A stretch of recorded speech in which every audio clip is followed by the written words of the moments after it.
మాజీ మంత్రి హరీష్ రావు మాట్లాడుతున్నారు. లైవ్లో చూద్దాం. విలీనం చేసుకొని తెలంగాణ ప్రజల ఆకాంక్షల్ని కాలరాసింది కాంగ్రెస్ పార్టీ. ఏ నాయకునికి పదవి రాకపోయినా తెలంగాణ పేరిట దుకాణం పెట్టాలి, పదవి రాగానే దుకాణం బంద్ చేయాలి. ఇది కాంగ్రెస్ పార్టీ నాయకుల చరిత్ర.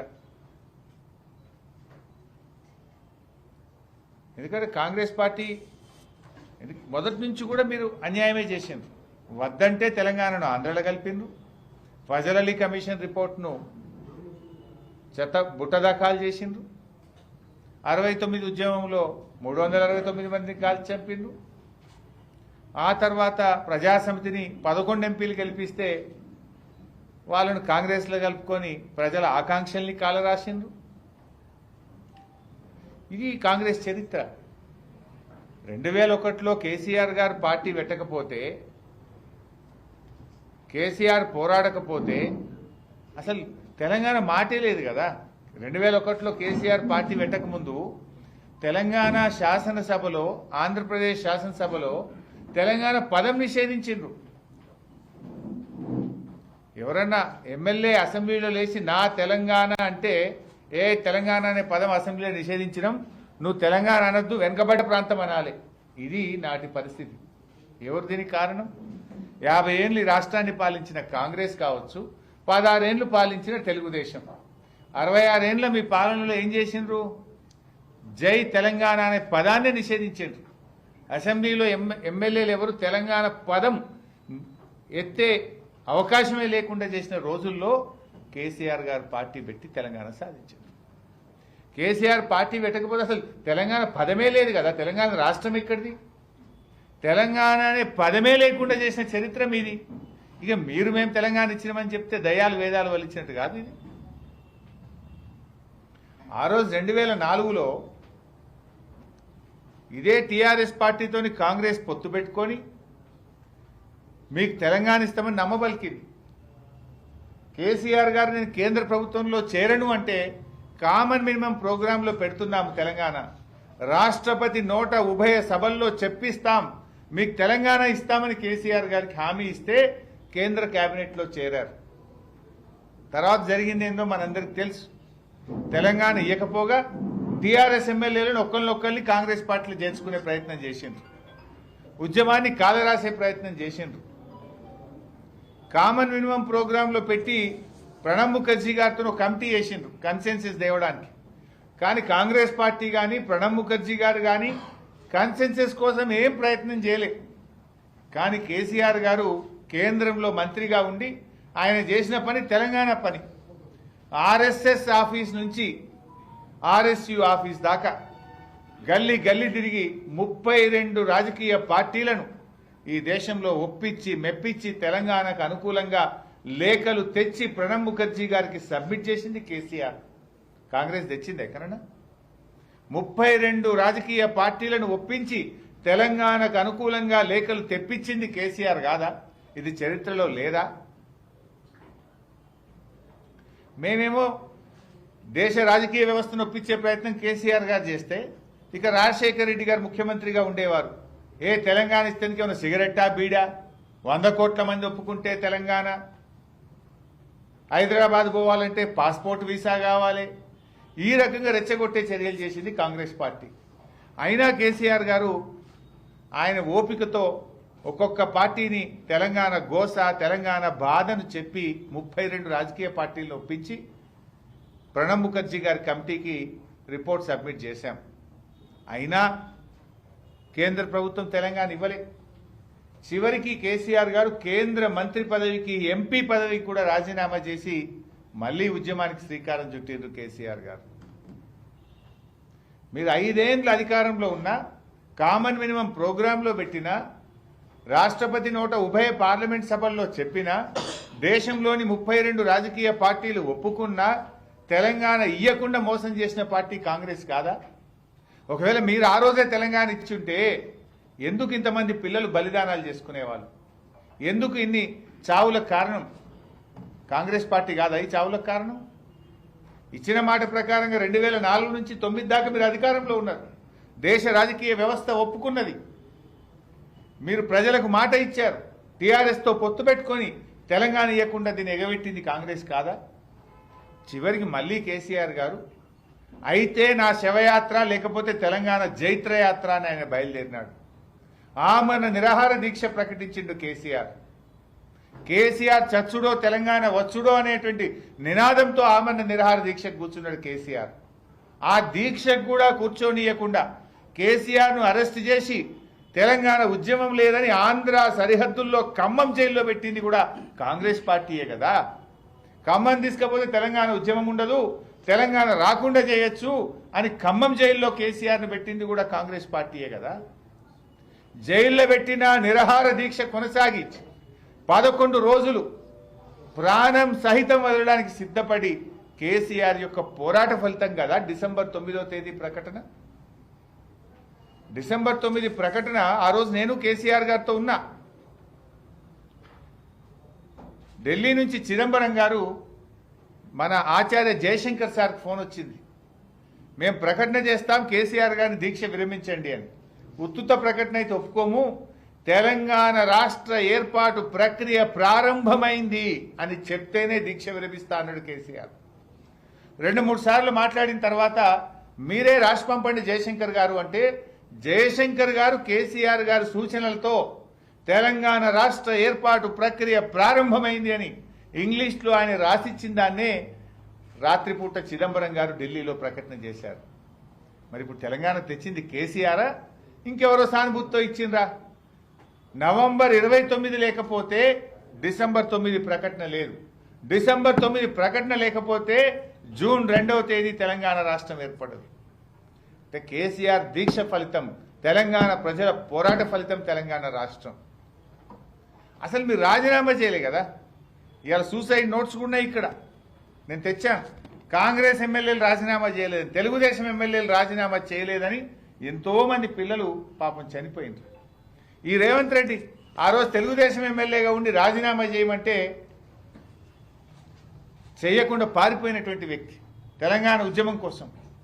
ఆ రోజు చంద్రబాబు నాయుడును నిలదీస్తుంటే ఎవడ్రా మా చంద్రబాబు నాయుడు నిలదీసేది అని తుపాకీ పట్టుకొని బయలుదేరిన రైఫిల్ రెడ్డి రేవంత్ రెడ్డి. మాట మార్చిన చంద్రబాబు నాయుడును తెలంగాణ ప్రజలు ఎక్కడికక్కడ నిలదీసిండ్రు. నిరసిస్తే ఎవడ్రా అడ్డుకునేదని తుపాకీ పట్టుకొని బయలుదేరింది ఈ రైఫిల్ రెడ్డి కాదా? నిజంగా తెలంగాణ 2004లో ఇచ్చిన మాట ప్రకారం సోనియా గాంధీ గారు తెలంగాణ ఇచ్చుంటే ఒక్క బిడ్డ ప్రాణం కూడా పోయి ఉండేది కాదు కదా. కరెక్ట్గా 15 ఏళ్ళు ఇవాళకి, అంటే మొన్న డిసెంబర్ 9కి 15 ఏళ్ల కింద చిదంబరం గారి ప్రకటన వచ్చిందంటే అది కేసీఆర్ దీక్ష ఫలితం. ఆ ప్రకటన కేసీఆర్ గారి సూచనలతో జయశంకర్ గారు తన స్వహస్తాలతో రాసినటువంటి ప్రకటన ఆ రోజు ఢిల్లీ నుంచి వచ్చింది. నవంబర్ 29 లేకపోతే డిసెంబర్ 9 లేదు, డిసెంబర్ 9 లేకపోతే జూన్ 2వ తారీఖు లేదు. ఇది చరిత్ర సాటుతున్నటువంటి సత్యం. ఈ సత్యాన్ని ఏమార్చాలని వెకిలి మకిలి ప్రయత్నం చేస్తూ ఉన్నారు. ఏదో సోనియా గాంధీ గారు దయతలిచి తెలంగాణ ఇచ్చిందట. దయతలిచి తెలంగాణ ఇచ్చేది ఉంటే కాంగ్రెస్ పార్టీ అసలు తెలంగాణను ఆంధ్రలో కలపది. కలిపిన 69 ఉద్యమంలో ప్రజల తీర్పును అనుసరించి అప్పుడే తెలంగాణ ఇచ్చేది ఉండే. పోనీ 2004లో పొత్తు పెట్టుకున్నప్పుడన్నా తెలంగాణ ఇచ్చేది ఉండే. ఎప్పుడు ఇచ్చిండు మీరు?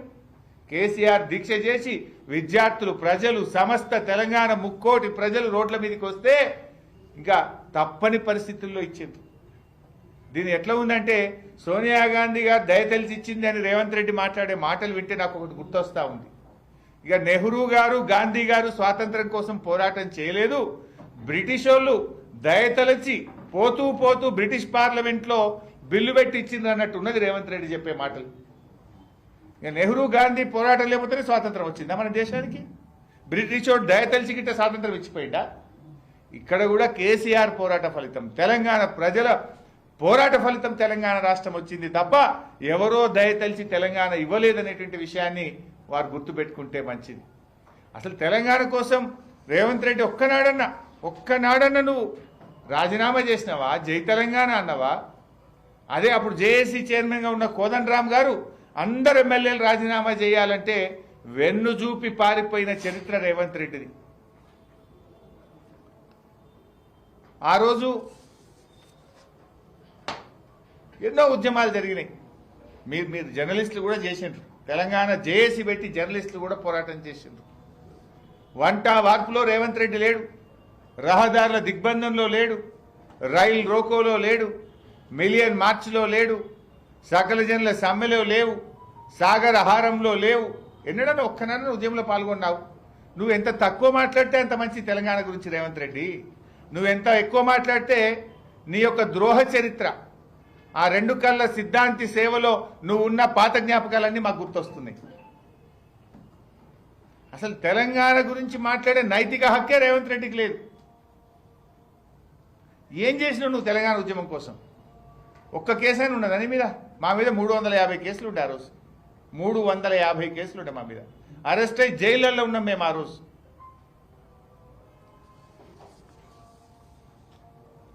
ఈ పుణ్యాత్ముడే ఆ రోజు సోనియా గాంధీ బలిదేవత అని మాట్లాడిండు. సోనియా గాంధీ ఆలస్యం చేయడం వల్లనే తెలంగాణలో వందలాది మంది పిల్లలు చనిపోయిందని మాట్లాడిన రేవంత్ రెడ్డి ఇవాళ అదే నోటితో సోనియా గాంధీని దేవత అంటున్నాడు. ఉద్యమానికి అడుగడుగున వెన్నుపోటు పొడిచి ఇప్పుడు నువ్వు తెలంగాణ ఉద్యమం గురించి చెప్తే ఇంతకంటే దౌర్భాగ్యం ఇంకోటి ఏముండదు. ఏదో అధికారం ఉంది కదా అని చెప్పి మిడిసిపాటుతో నువ్వు చెప్పిందే చరిత్ర అవుతుంది అనుకుంటున్నావు. కానీ నువ్వు వక్రీకరించినంత మాత్రాన చరిత్ర మారిపోదు. ఎప్పటికైనా నీ ద్రోహ చరిత్ర మలిగిపోదు. తెలంగాణ సాధకుడిగా కేసీఆర్కు ఉన్న కీర్తి తొలగిపోదు. ఈ విషయం రేవంత్ రెడ్డి గారు గుర్తుపెట్టుకోవాలి. నువ్వేదో తెలంగాణ తల్లి విగ్రహాన్ని మార్చి ఇక దాన్ని ఇనాగ్రేషన్ చేసి తెలంగాణ మేమే తెచ్చినాం మేమే చేసినామని మాట్లాడితే ప్రజలంత అమాయకులు కాదు కదా. ప్రజలు పోరాడి సాధించుకున్న తెలంగాణ ఇది. కేసీఆర్ గారి నాయకత్వంలో ప్రజలు పోరాడి సాధించిన తెలంగాణ ఈ తెలంగాణ. రేవంత్ రెడ్డి గారు అసలు తెలంగాణ తల్లి విగ్రహమే ఎక్కడ పెట్టలేదు అధికారికంగా అని మాట్లాడినారు. నిన్న మన సంగారెడ్డి జిల్లాలో పెట్టాం కదా బైసాబ్.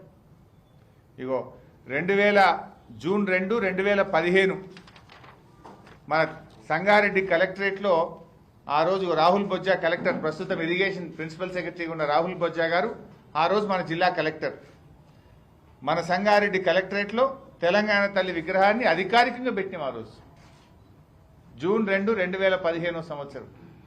అందులో మదన్ రెడ్డి గారు ఎమ్మెల్యే గారు ఉన్నారు, అప్పటి ఎమ్మెల్యే గారు. చింత ప్రభాకర్ ఎమ్మెల్యే గారు ఉన్నారు, బాబు మోహన్ ఎమ్మెల్యే గారు ఉన్నారు ఆ రోజు ఫోటోలో.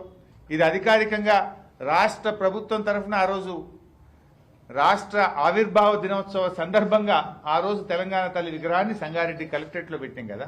అంటే ఇప్పుడు ఈ విగ్రహాలు తొలగిస్తావాను? లక్షల విగ్రహాలు ఉన్నాయి ఈరోజు. గ్రామ గ్రామాన తెలంగాణ తల్లి విగ్రహాలు ఉన్నాయి.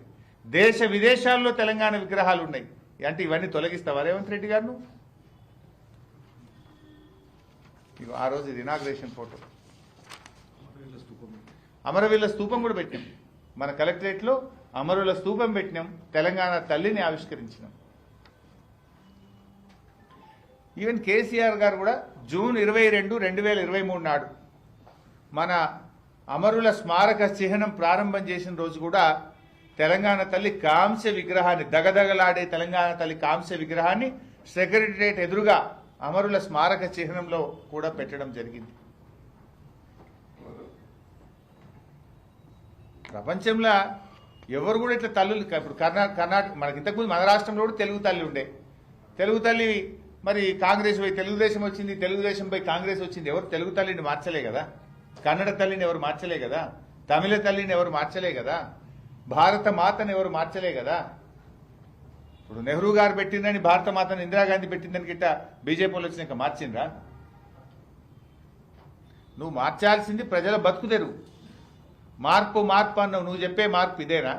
ఏం మార్పు తెచ్చినావు నువ్వు? ఆ రోజు తెలంగాణ ప్రజల జీవితాల్లో మార్పు తెస్తాను. ఏం మార్పు తెచ్చినావు? నువ్వు తెచ్చిన మార్పు ఏంటంటే రైతు బంధు పెట్టినావు, కేసీఆర్ కిట్లు బంధు పెట్టినావు, బతుకమ్మ చీరలు బంధు పెట్టినావు, చెరువులల్లో చేపలేసుడు బంధు పెట్టినావు, దళిత బంధు పెట్టినావు, బీసీ బంధును బంధు పెట్టినావు.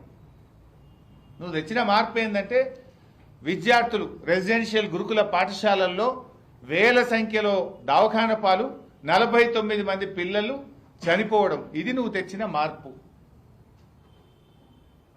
నువ్వు తెచ్చిన మార్పు ఏంది? టీజీవై టీఎస్ పెట్టుడో, తెలంగాణ తల్లిని మార్చుడో కాదు కదా తెలంగాణ ప్రజల జీవితాల్లో మార్పు. నువ్వు ఏం మార్చినా నీ తెలంగాణ ఉద్యమ చరిత్ర రాస్తే రేవంత్ రెడ్డిది ద్రోహ చరిత్ర మాత్రమే. నీకంటూ ఒక పేజీ పెడితే నువ్వు తెలంగాణ ఉద్యమాన్ని ఎట్లా వెన్నుపోటు పొడిచినావు, ఎట్లా ద్రోహం చేసినావనే నీ పేజీ ద్రోహ చరిత్రనే ఉంటుంది.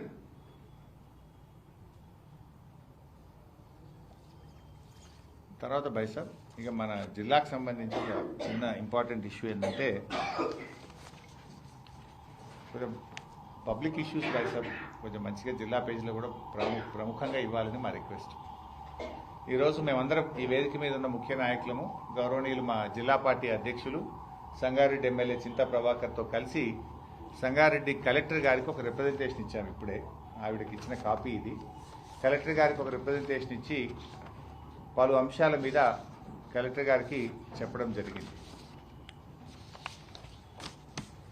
ఒకటి, కొన్ని అంశాలేమో కలెక్టర్ గారే పరిష్కారం చేయదగినవి ఉన్నాయి, కొన్ని ఏమో ప్రభుత్వం దృష్టికి తీసుకుపోయి వెంటనే మా బీఆర్ఎస్ పార్టీ తరఫున ఈ జిల్లాలో ఉండేటువంటి రాష్ట్ర వ్యాప్తంగా ఉండేటువంటి సమస్యల్ని ప్రభుత్వం దృష్టికి తీసుకుపోవాలి, వీటిని పరిష్కరించాలని చెప్పి కలెక్టర్ గారికి మెమోరాండం ఇవ్వడం జరిగింది. ఆ మెమోరాండంకి వెళ్లే సందర్భంలోనే గతంలో 2015లో మేము పెట్టిన తెలంగాణ తల్లికి పూలమాల వేసి అక్కడ అమరుల స్తూపానికి అమరులందరికీ కూడా నివాళులు అర్పించి మేము కలెక్టర్ గారికి మెమోరాండం ఇవ్వడం జరిగింది.